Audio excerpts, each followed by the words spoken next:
A aula de hoje, pessoal, vai tratar aí de fluxogramas ASM, tá? Então, esses fluxogramas aí são fluxogramas similares ao que vocês já viram em programação, porém não são iguais, tá? Por quê?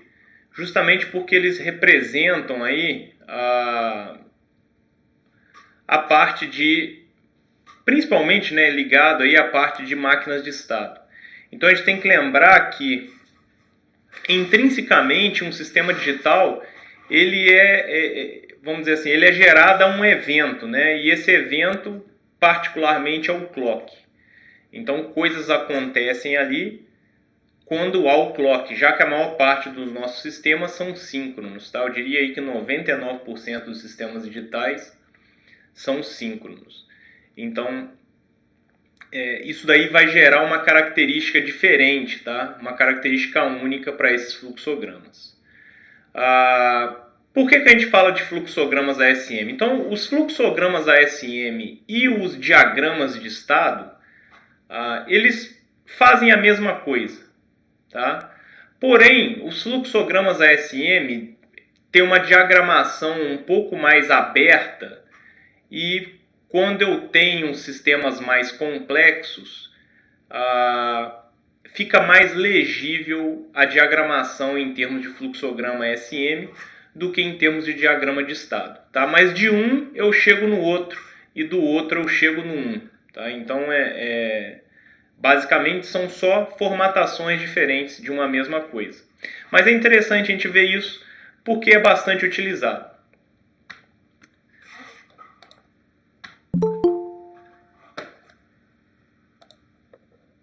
Bom, então, o fluxograma SM, o que é muito importante a gente saber é que ele vai descrever, né, uma sequência de eventos. Né, e a relação de tempo entre elas, que é justamente o que a gente tem num sistema digital. Como eu estava falando, as coisas acontecem quando há clock. Né? Então isso vai disparar uma sequência de eventos que vai estar ali diagramado no fluxograma SM. Bom, então basicamente ele tem lá operações, né, a caixa de operações, né, de registradores, tá? Que é essa daqui. É similar às nossas lá no fluxograma comum, a caixinha de operação, uma operação qualquer que a gente coloca lá. Tá? Então lá no diagrama comum a gente também tem a caixinha de condição, né, de decisão. Né? A gente testa aqui uma condição para tomar uma decisão. Né? E aí a gente vai para um caminho ou vamos para outro caminho. Isso aqui também temos lá no bloco de fluxograma comum. O que a gente não tem lá é essa caixa aqui. Ó. Então essa caixinha aqui é única dos fluxogramas ASM. Tá? Que é quem? A caixa de saída condicional. Tá? Por que a gente tem isso daqui, ó, se ela também faz operação, operação de registros ou saída, operação de registros ou saída. Bom, então por que há essa diferença, tá? Essa caixinha aqui com os cantos arredondados e essa caixinha aqui com os cantos vivos, tá? Então por que essa caixinha é única de fluxogramas ASM? Justamente porque ela tem a ver com o clock. Tá? Ela é uma caixinha de saída, mas que vem de um bloco de decisão. Tá? Então, a gente vai ver isso aí com exemplos, vai ficar mais fácil de entender isso daí. Mas vamos falar das características das três, e aí depois a gente chega nos exemplos. Então, a caixa de estado, né, pessoal, a diagramação dela é, no canto superior esquerdo, o nome do meu estado. Então, se a gente fosse fazer lá num diagrama de estados, por exemplo, num diagrama de estados eu teria uma... Num diagrama de estados eu teria uma bola, né? E aqui eu teria um nome, por exemplo, lá, estado 1. Tá? O nome do meu estado. Aqui no canto superior direito eu tenho o código que aquele estado representa. Vamos supor que eu tivesse 4 estados, né, e eu tivesse fazendo uma codificação binária. Então, meu estado S0, por exemplo, poderia ser 01, tá? 01. O meu estado S0 poderia ser 00, assim sucessivamente. Então, é um código que representa aquele estado. Esse código vai depender da codificação que a gente estiver usando. Vocês já viram lá em Digital 2 a codificação OneHot, codificação Gray. Né? A gente tem usado aqui a codificação padrão do quartzo toda vez que a gente sintetiza uma máquina de estado. A codificação padrão do quartzo é a codificação binária. Então, se eu tenho 4 estados, ele vai fazer basicamente, por exemplo, 4 estados. S0, deixa eu fazer assim, porque aí ele aparece. S0 seria lá 00, depois S1 seria lá 01, S2 seria 10 e S3 seria 11. Tá? Então essa aqui é uma codificação binária. Tá? Então aqui, ó, isso aqui seria uma codificação binária. Só para lembrar que isso aqui é importante. Se eu for fazer uma codificação OneHot, por exemplo, na codificação OneHot eu já precisaria de 4 bits, porque o meu S0 seria igual a 0001, o meu S1 seria 0010, o meu S2 seria 0010, 0100, e o meu S3 seria 1000. Tá? Só um bit 1 por vez. Tá? Então, isso aqui é o código, vai depender da codificação que a gente estiver utilizando. Tá? Então, por exemplo, numa máquina de estado dessa com 4 estados, se eu estiver usando a codificação binária, eu vou demandar 2 flip-flops apenas, cada um representando um bit. Se eu fizer uma codificação OneHot, eu vou demandar 4 flip-flops. E assim sucessivamente. Qual que é a vantagem, professor? Bom, a codificação OneHot ela é menos susceptível a erro que a codificação binária. Então tem outras características, tá? Mas isso não vem ao caso aqui agora. Só para a gente entender o que seria o código. Então no canto superior direito. E aqui eu faço a operação, né? Eu determino qual que é a operação de registros ou saída.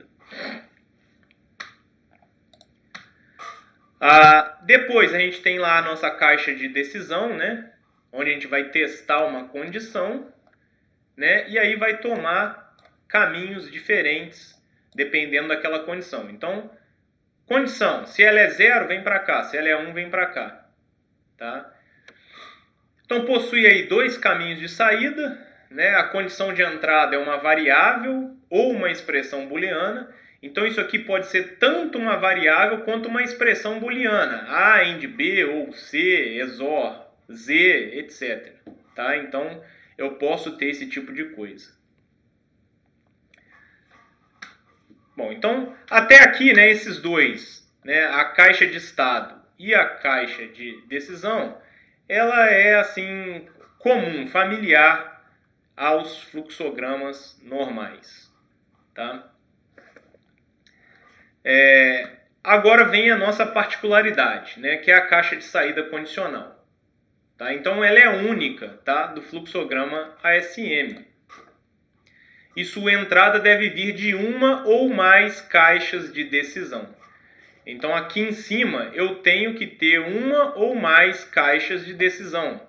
Tá ok? Eu não posso vir com isso daí diretamente de uma caixa de estado. Tá? Eu não posso ter isso aí vindo diretamente de uma caixa de estado.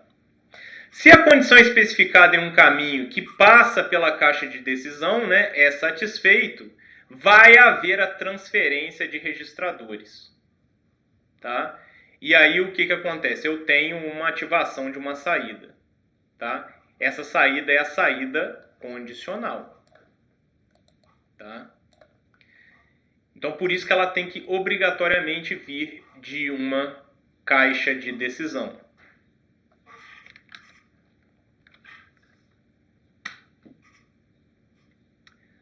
Então, olha lá, ó. Esse desenho aqui está representando justamente essa situação. Ou seja, eu tenho uma caixa de decisão aqui sendo entrada de um bloco de saída condicional, tá? E aqui eu tenho um bloco de saída, né? Representa um estado em si. Então, olha lá, no canto superior direito está o nome do estado, que a gente chamou de idle. Aqui não foi colocado a codificação, mas poderia. Mas é comum a gente omitir, inclusive até às vezes o nome, dependendo do que a gente está fazendo, tá? Mas é bom sempre ter a coisa muito bem documentada. Então, a parte do código aqui é interessante ter também. E aqui a operação em si, tá? Então, pessoal, a operação em si que aparece aqui dentro de uma caixa de saída, né, um bloco de saída aqui, né, de operação, né, a gente pode fazer a analogia que isso daqui é uma saída do tipo MOR, porque ela é uma saída que depende única e exclusivamente de um estado. Basta eu estar no estado idle que a saída R já recebe 0. E a saída PC, professor? A saída PC não. A saída PC ela tem uma característica de mealy. Por quê? Porque para eu ter PC em 0, recebendo 0, eu demando estar no estado idle e eu demando ter tido uma entrada, que é start aqui, que eu estou testando, igual a 1. Caso start seja 1, eu faço esse caminho.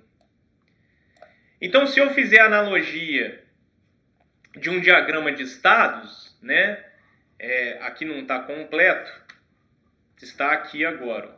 Então, se eu fizer a analogia, é o seguinte, ó, eu tenho o estado idle, ó, o estado idle, o nome do meu estado aqui no diagrama de estado.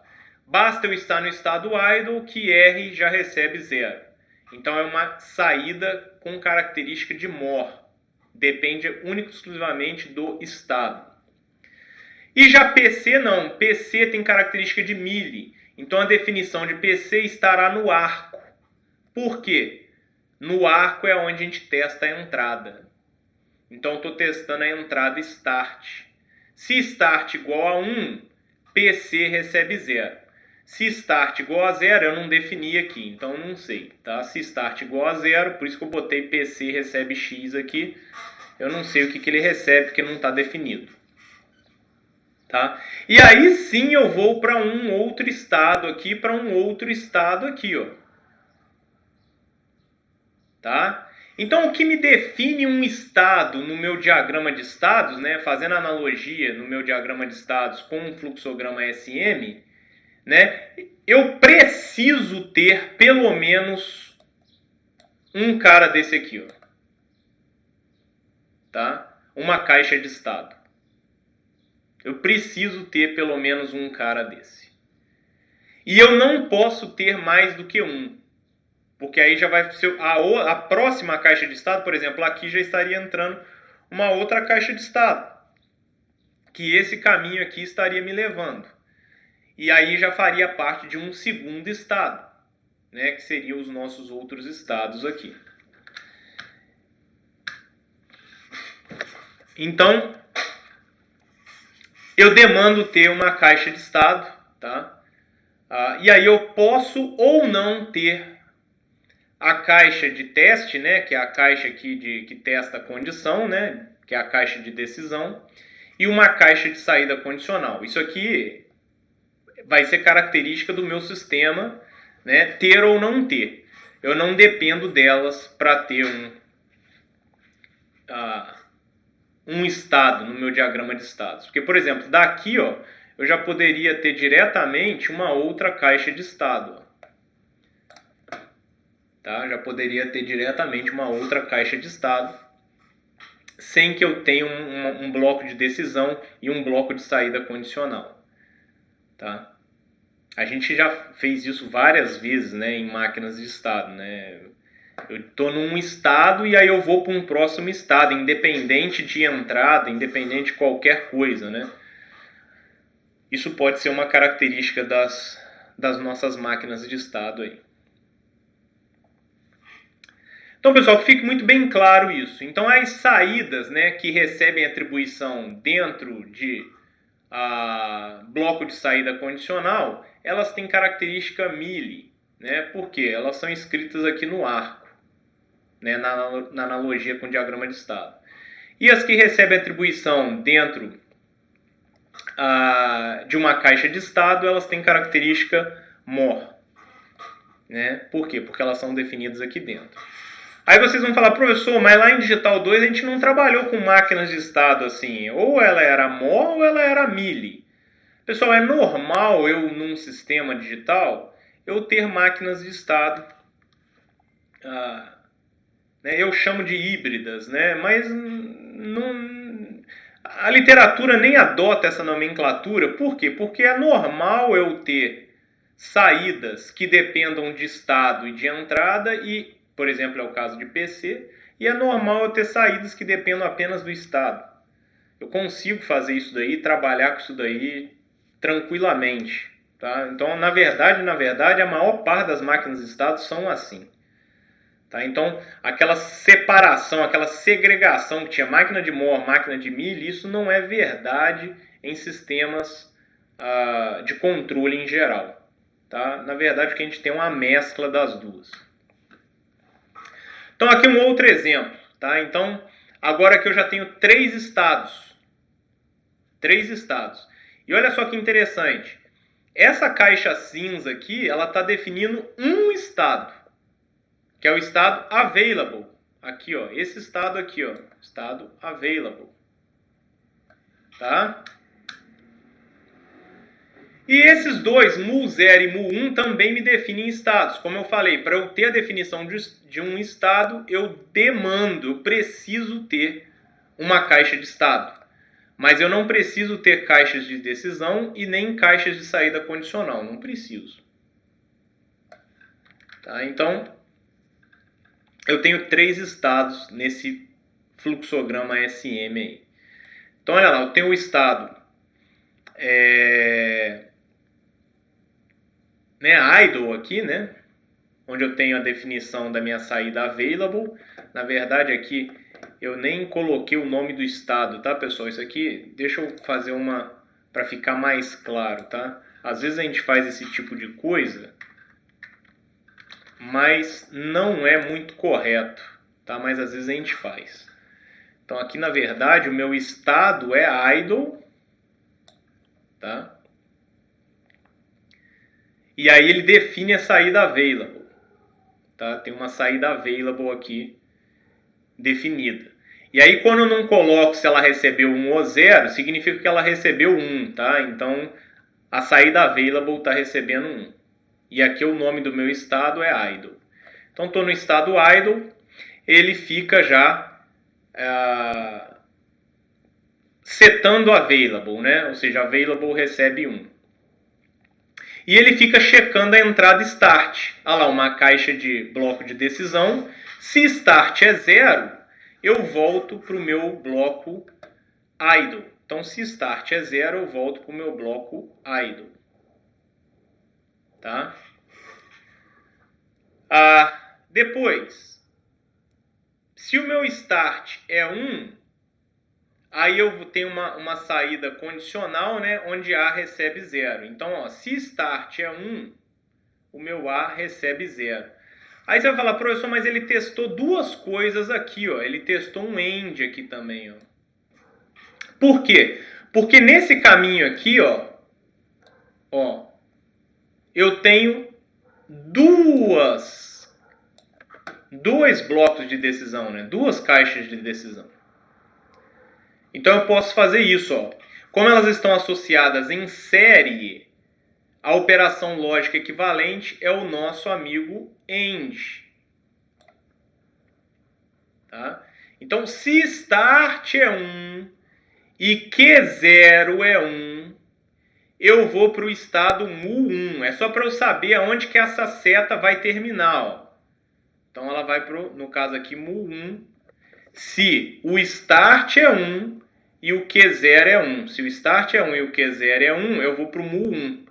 E a minha saída condicional, ó, A recebeu 0. A recebeu 0. Tá? Então o A vai receber 0 de qualquer forma, desde que eu tenha start igual a 1. Independe de Q0. Tá? Mas para que eu faço esse end? Porque eu tenho que saber aonde o arco vai terminar, ou seja, em qual estado seguinte eu vou. Se é mu 0 ou se é mu 1. Por isso que eu já fiz isso daqui. Então eu posso fazer isso. Eu tenho aí a minha operação. Tá? Um detalhe importante aqui também, por exemplo, quando a gente descreve software, pessoal, é muito comum a gente fazer, por exemplo, essa linha que volta, né?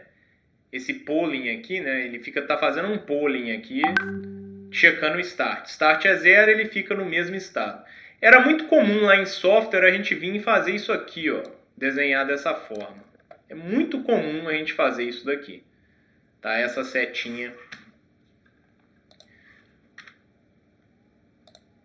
Essa setinha verde voltar aqui em cima, tá? Em cima do próprio bloco de teste aqui, né? Da caixa de teste de decisão.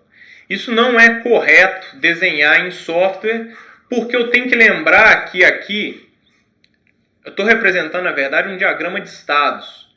Eu preciso representar a retenção do estado pelo flip-flop. Essa representação se dá pela minha caixa de estados. Então essa setinha ela não pode ser desenhada dessa forma. Isso aqui é um erro conceitual. Tá? A minha setinha ela tem que voltar na entrada da minha caixa de estado. Porque ela vai justamente representar isso, que eu demando um novo clock.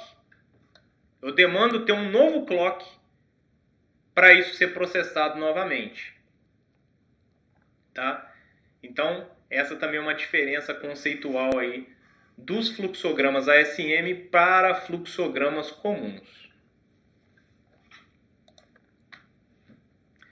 Aqui mais um exemplo, né? Então eu tenho aí blocos equivalentes desenhados de formas distintas. Na verdade, eu diria que eles são equivalentes em termos lógicos, mas em termos de implementação eles são um pouco diferentes. Talvez dessem resultados de performance temporal diferentes, tá? Mas então, olha lá, eu tenho um estado, o meu estado é o S1. Estando no estado S1, ele já seta Z1. Então, esse cara, Z1 é uma saída, S1 é um estado. Tá ok? Então, eu teria lá assim, ó. S1 já ativou Z1. E aí depois eu vou ou para o S2 ou para o S3, tá? Então eu vou vir para cá, né, para o S2, que não ativa nada, ou para o S3, que também não ativa nada sozinho, né? Ou para o S3. Tá? E aí o que vai acontecer? Bom, eu vou ter arcos, né? Porque o meu S1, ó, ele está indo ou para o S3 ou ele está indo para o S2. Então já posso desenhar os arcos aqui também, ó, não tem problema. Já posso desenhar os arcos aqui. Aí agora eu tenho que fazer as condições. Então qual que é a condição aqui? Então, por exemplo, para eu ir para o S2, né? Depende aí, por exemplo, vamos fazer o caminho onde x1 é 1. Então, se x1 é 1, eu venho para cá, né?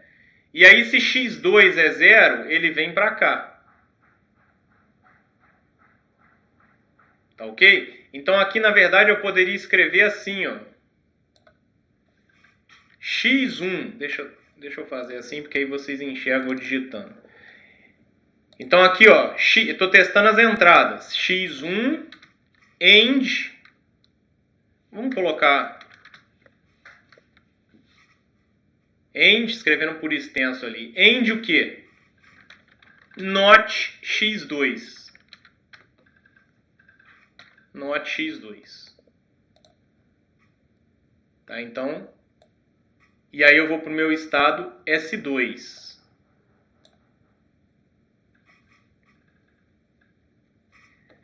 E não ativei nada. Não ativei nada.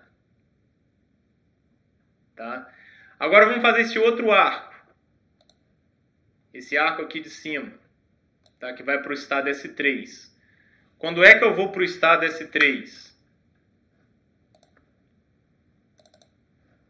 Quando é que eu vou para o estado S3? Então eu vou para o estado S3 quando x1 é 1 e x2 é 1.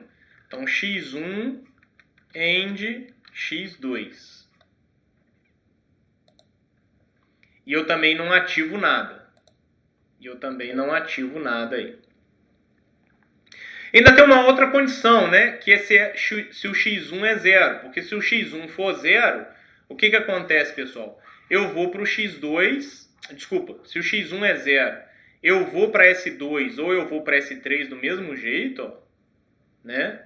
Só que, nesse caminho de ir para S2 ou ir para S3, eu ativo Z2, a saída Z2.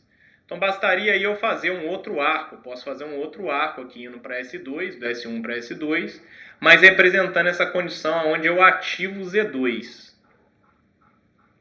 Tá certo? Então, eu teria aí também a minha definição de estados.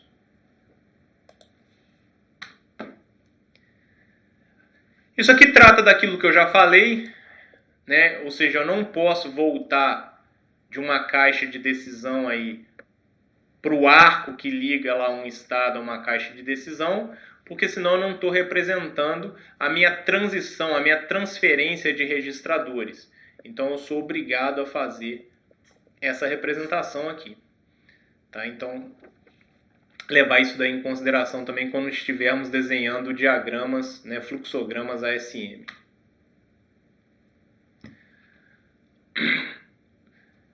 Ambas as figuras aqui equivalem a um único estado. Como eu já falei, ó, eu só vou ter um novo estado quando eu tiver uma nova caixa de estado, tá? Que é a caixinha retangular. Aí eu teria a definição de um novo estado. Então aqui e aqui equivalem a um único estado em um diagrama de estados, só que aqui eu tenho uma representação serial, aqui eu tenho uma representação em paralelo. Então, de novo, eu tenho o mesmo comportamento lógico, mas eu teria comportamentos, se a descrição for feita exatamente como está o diagrama, eu vou ter desempenhos diferentes, tá? Porque aqui eu vou testar numa sequência em série e aqui eu vou testar as coisas de forma paralela. Aqui eu tenho mais paralelismo do que aqui. Então, toda vez que eu tenho mais paralelismo, eu tendo a fazer as coisas mais rapidamente, porque eu faço mais coisas ao mesmo tempo. Tá? Aqui não. Aqui eu tenho uma sequência de eventos, então eu sou obrigado a fazer uma por vez, né? Se eu faço uma única por vez, eu vou gastar mais tempo. Então, de novo, comportamento lógico é igual. Comportamento temporal, performance, não são iguais. Tá? É por isso que eu venho falando, a gente está fazendo hardware, não é software. Tá? Então, aqui a gente tem a possibilidade de gerar paralelismo quando for necessário. Isso vai dar características distintas em termos de performance. Uma outra coisa que a gente pode ter, pessoal, além de atribuições, né, nas nossas caixas, eu posso definir, por exemplo, operações aritméticas, né, operações mais complexas em termos gerais. Tá? Então, por exemplo, numa caixa, né, de atribuição aqui, né, numa caixa de estado, eu posso ter A recebendo, ao invés de receber um bit, eu posso ter ele recebendo uma operação aritmética. Ou eu posso ter ele recebendo uma operação lógica mais complexa, tá? No bloco de decisão também, eu não preciso checar apenas um bit, eu posso checar uma operação. Aqui no caso eu estou checando, né, o módulo, né, o resto da divisão de A mais B por 2, ou seja, qual que é o resto da divisão da soma A e B, né, o resto da divisão por 2. Então, estou testando se é 1 ou se é 0. Então, o resto da divisão por 2, um número binário, né, é o último bit, o menos significativo. Então, ou ele é 0 ou ele é 1. Por isso que ficou aqui, ó, ou 0 ou 1. Porque se eu divido por 2, se o número é par, o resto é 0. Se o número é ímpar, o resto é 1. Na caixa de saída condicional, mesma coisa, né? Como eu falei, a caixa de saída condicional e a caixa de estado, né, elas são iguais. A única coisa que difere é que essa daqui sempre vem de uma caixa de decisão, né? Por quê? Aqui as atribuições estão acontecendo no arco. Eu testo também entradas. Aqui a atribuição está sendo feita no estado, porque eu testo apenas o estado.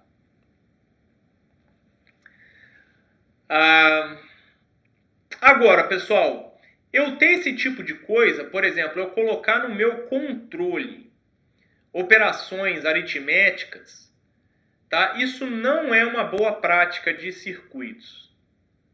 Por quê? É interessante que eu faça o seguinte, ó, lá no meu circuito, a gente vai adotar esses termos depois, né? A gente vai ter a parte de controle e a parte operativa. Então não é interessante eu misturar as coisas. Então toda vez que eu estiver fazendo operações aritméticas, é interessante que isso esteja lá na minha parte operativa. Então eu crio um bloco lá no meu circuito de parte operativa que está fazendo F vezes B. E aqui na minha máquina de estado, né, eu só faço ela fazer a atribuição ser feita em A. Tá? Mas não é interessante que eu traga para dentro do meu circuito de controle circuitos mais complexos. Tá? Porque senão eu posso estar agregando atrasos ao meu circuito de controle e posso gerar problemas temporais. Isso daí depois a gente vai discutir também com mais calma. Tá? Mas eu já estou adiantando. Tá? Porque afinal de contas eu tenho sempre que pensar em performance. Afinal de contas isso aqui é hardware. Tá? Não é igual software hoje em dia, que principalmente software, né? Hoje em dia em software a gente pensa, a não ser softwares científicos, né? Mas em softwares de sistemas, etc., eu penso muito mais em escalabilidade, legibilidade do que performance em si. Então, às vezes, na hora que eu estou descrevendo um software hoje, eu gero um overhead gigantesco, mas eu estou favorecendo legibilidade, eu estou favorecendo escalabilidade, né? E, de novo, quando eu gero overhead, eu estou gerando atrasos, né? Ou seja, eu estou diminuindo a performance. Mas muitas das vezes essa performance ela nem vai ser percebida, né? Visto que os computadores têm alto poder de processamento, né? E geralmente num sistema aí eu não tenho operações tão complexas, tá? Então não é o caso de hardware. Então quando eu estou desenhando um hardware, geralmente eu quero extrair o maior desempenho possível, né? Então eu preciso pensar muito bem nesse tipo de coisa. Então aqui tem mais um exemplo, né, de implementação de fluxograma SM, né? Os dois também são equivalentes, tá, pessoal? O mais aqui é o operador OU, tá? E o AND está implícito aqui, o B AND C. Tá? Então aqui é A ou B AND C. Então eu posso fazer isso por um circuito aritmético, por exemplo, olha só, esse fluxograma SM aqui, ó, na minha caixa de decisão, eu botei a expressão lógica inteira. Então é como se a ferramenta de síntese ela fosse dentro dessa caixa de decisão aqui, na verdade ela vai fazer um circuito aritmético, um circuito lógico, que está executando a expressão A ou B em C. Já aqui não. Aqui eu fiz isso através da diagramação do próprio ASM. Olha lá, ó. Se A é 0, eu dependo de B e C, porque aqui é uma operação OU, né? Então, se o A fosse 1, eu não dependo de B e de C. 1 ou qualquer coisa é 1. Agora, 0 ou qualquer coisa é qualquer coisa. Então, se o A é 0, eu tenho que testar essa qualquer coisa. Quem que é qualquer coisa? É C e B. Então, se C é igual a 1 e B é igual a 1, então aí eu vou vir para esse lado de cá, que é justamente esse arco aqui, ó. Aí eu ativo Z1, ativei Z1, né? E aí eu vou para onde? Volto lá para o meu estado S0. Então, voltei aqui para o meu estado S0. Então, eu posso fazer isso daí dessa forma também.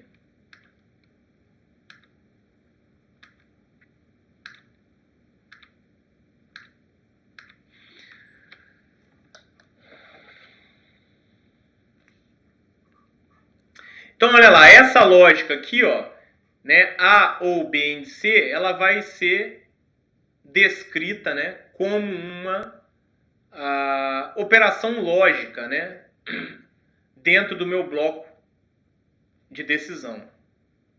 Esse daqui vai ser representado na função de próximo estado da minha FSM.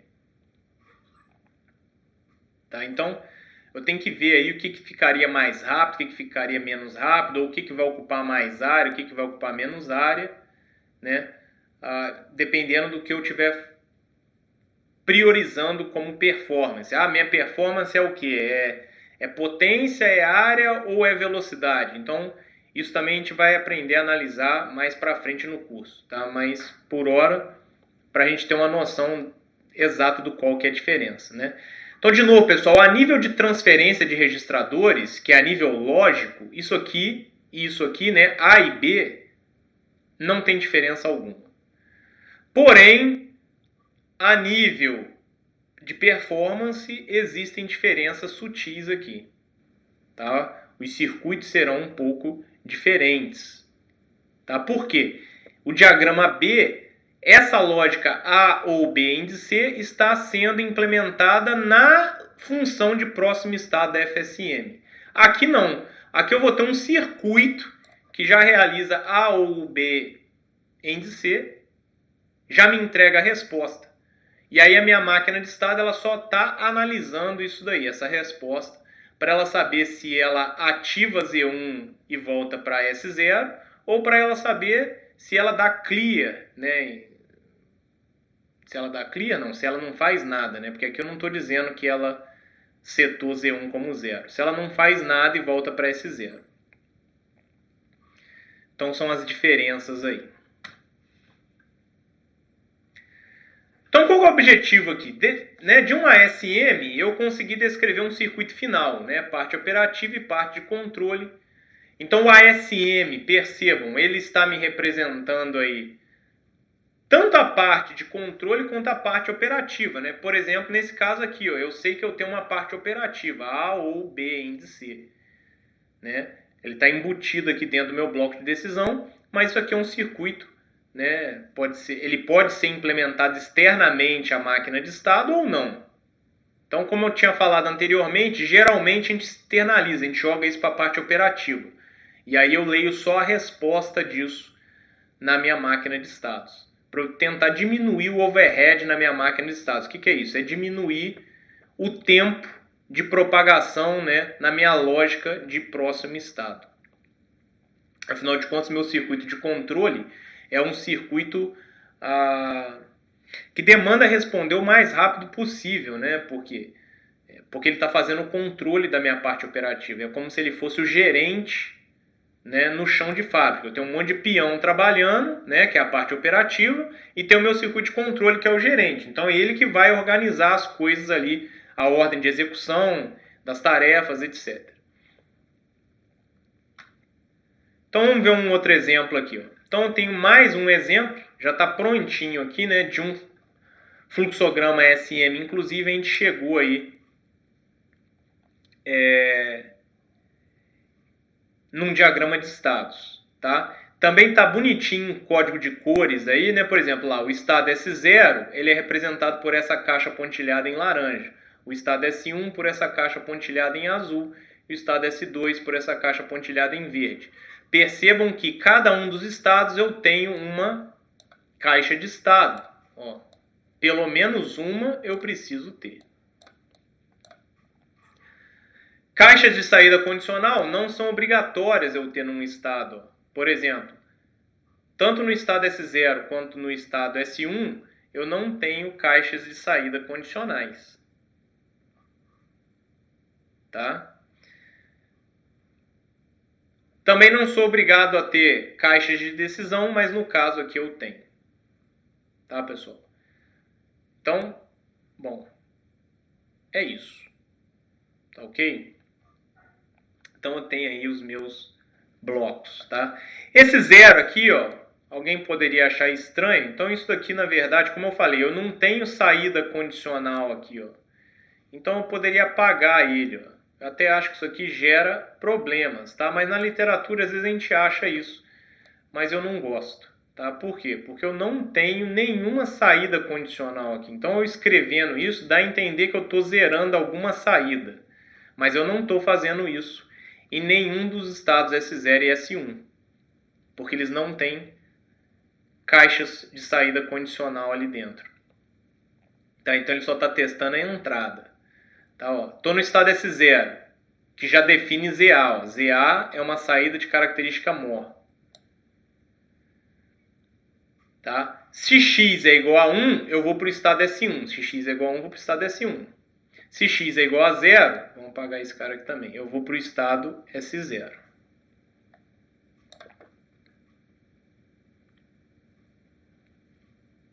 Tá ok? Aí só lá no estado S2, que aí sim, ó, eu testo x. Se x é 1, eu defino Z2.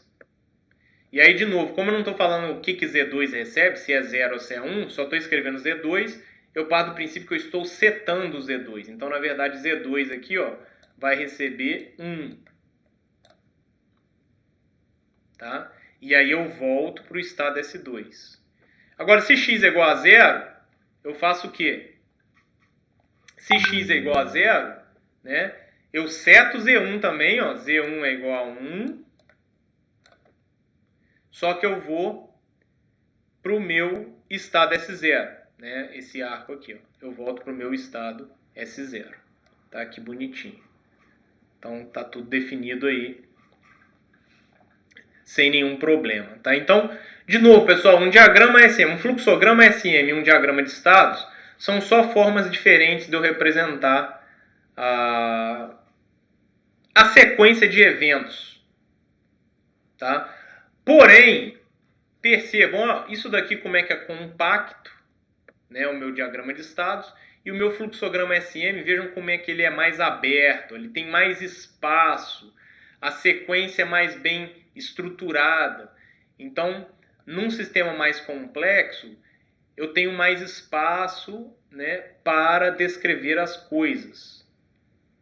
Né? Porque eu posso destrinchar esse arco aqui, por exemplo, que vai de S0 para S1, em uma sequência maior de eventos. Aqui não. Então aqui, dependendo da quantidade de coisa que vai acontecer entre S0 e S1, vai ficar muito poluído o desenho. Então, geralmente, quando eu tenho esses sistemas mais complexos, o fluxograma SM é preferido. Tá? Então aí o mesmo circuito, né, está mostrando a carta de tempo, o que está acontecendo aí. Então vamos fazer alguns deles só para a gente lembrar de novo desse cara aqui, ó, que é extremamente importante, que é o nosso clock. Tá? Lembrar que as coisas só vão acontecer quando houver clock. Ó, então eu tenho lá os nossos clocks. Tá? Então vamos lá, pessoal. Estou adotando que é a borda de subida do clock, tá? Poderia ser a borda descida também, tá? Isso aí vai depender do que foi definido lá na equipe do projeto, na tecnologia, um monte de coisa. Então temos lá na borda de subida. Então vamos imaginar que eu estou partindo de S0, né? Então só de eu estar em S0, o meu ZA já está setado. Então se eu estou no estado S0, o meu ZA está em 1. Está em 1 aqui. E aí depois eu vou para quê? Depois que houver um novo clock, aí eu vou para S0 de novo, né? Vou voltar para S0, ou eu vou para S2. Ou eu vou para S1. Isso vai depender de quem? De X. Então olha lá, ó, X está em 1 aqui, ó. No momento do clock, X está em 1. Então se X está em 1, eu vou para o estado S1. e ZB vai ser setado. Então, eu fui para o estado S1, aqui, ó, tá aqui no estado S1, né? E ZB foi setado. Então, ZB aqui está em 1 agora. Então, pessoal, num diagrama mais detalhado, eu poderia definir ZA, tá? De redefinir aqui, falar que ZA fica em 0. Como eu não falei nada, tá? Então, geralmente, a gente vai partir do princípio que aquele valor vai para 0. Tá? Então, aquele valor vai para 0. Então, por isso que foi zerado o ZA aqui. Então, depois, no estado S1, ZB, né, vai ser setado ali, né, já tá. E aí agora eu vou checar X de novo para saber se eu vou para o estado S2 ou para saber se eu volto no estado S0. Então, se X é igual a 1, eu vou para o estado S2. O X é igual a 1 aqui, ó. Então, por isso que eu fui para o estado S2. E aí, no estado S2, eu seto ZC. Então, ZC está setado aqui, ó. Agora, no estado S2, né, eu vou testar X de novo e aí eu vou setar ou Z1 ou Z2. E aí eu vou voltar ou para S2 ou para S0. Então, se X é igual a 0, que é o que está aqui, ó, então no estado S2, né, mais X é igual a 0. Então, se X é igual a 0, eu vou setar Z1 e vou voltar para S0. Então, setei Z1, né, e voltei para S0 no próximo clock. Tá?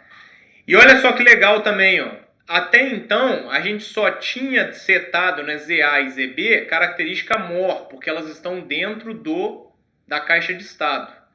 Então, ó, mudou o clock, mudou de estado, já muda ZA e ZB.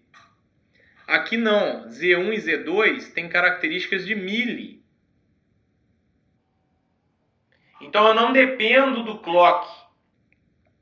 Eu dependo de estar no estado S2, mas eu dependo também da entrada X1. Então, uma vez que X é 0, olha lá, Z1 já foi setado aqui, ó.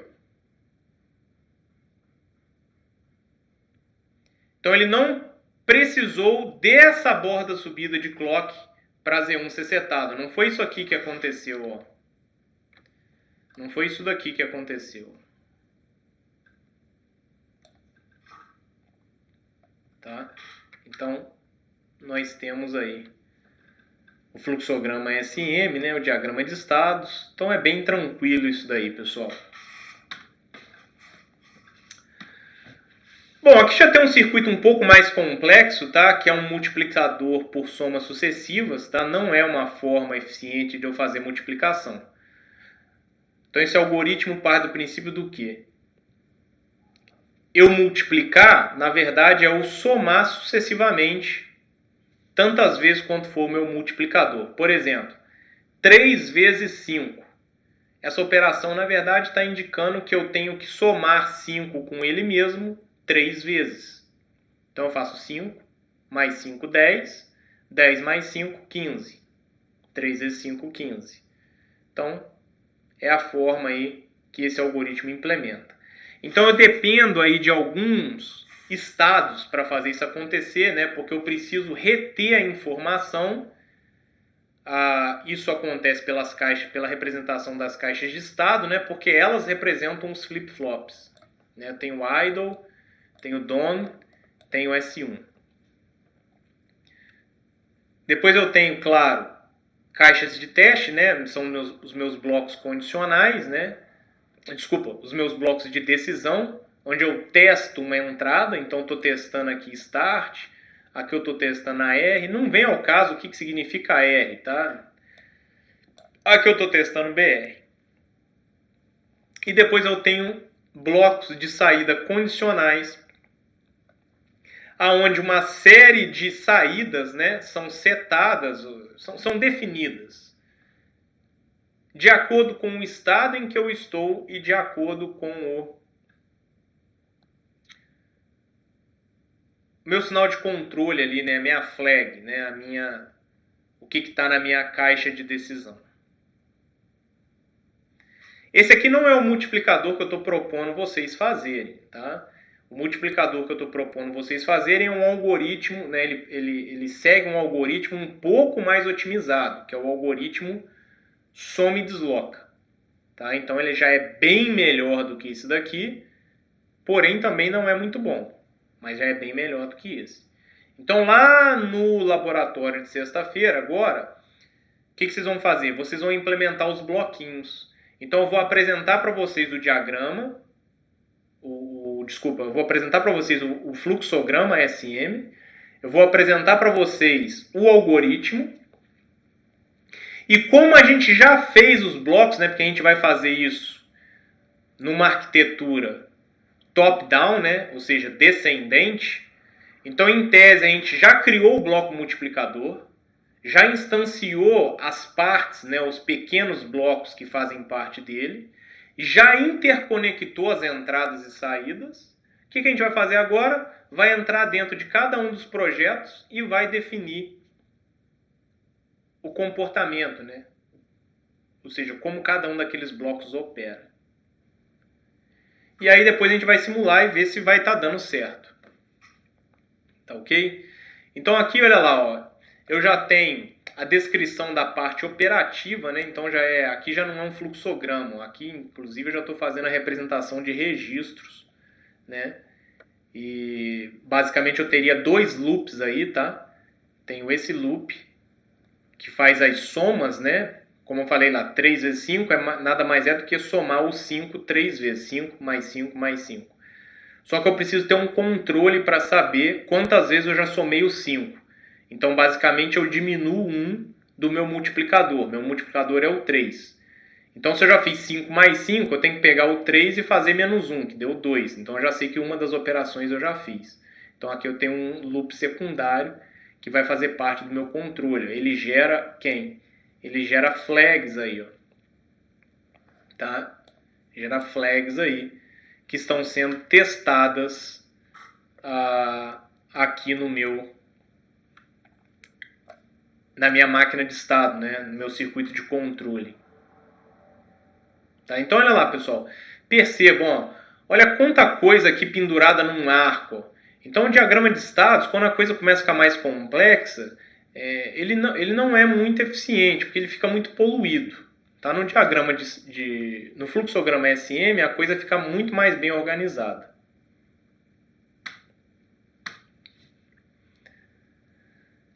Esse daqui é o multiplicador que vocês vão fazer, tá? Então é o algoritmo aí. Então, basicamente, aqui eu tenho multiplicando. Aqui o multiplicando e aqui o multiplicador. Tá? E eu somo os dois e desloco, né? Soma e desloca. É claro que o deslocamento acontece sempre e a soma só acontece se esse último bit é 1. Então aí a gente vai fazendo a sequência de eventos, tá? Na sexta-feira a gente comenta melhor disso daí. Tá?